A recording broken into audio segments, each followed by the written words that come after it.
Рано сутринта кукерското шествие обикаля къщите в селото, за да прогони от тях злите сили. Дружината, водена от главния кукер, включва още доктор, поп, полицай, баба, мума, зет и циганка.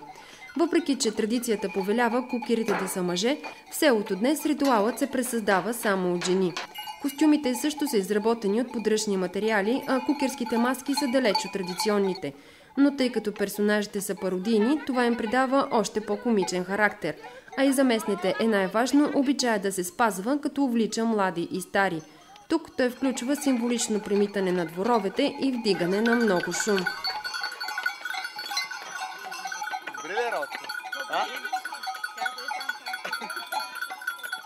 По традиция стопаните посрещат кукерите и ги даряват с червено вино, пита и дребни сладки. Празникът завършва на площада с заораване и сеитба за здраве и богата реколта през годината и много настроение от настъпващата пролет.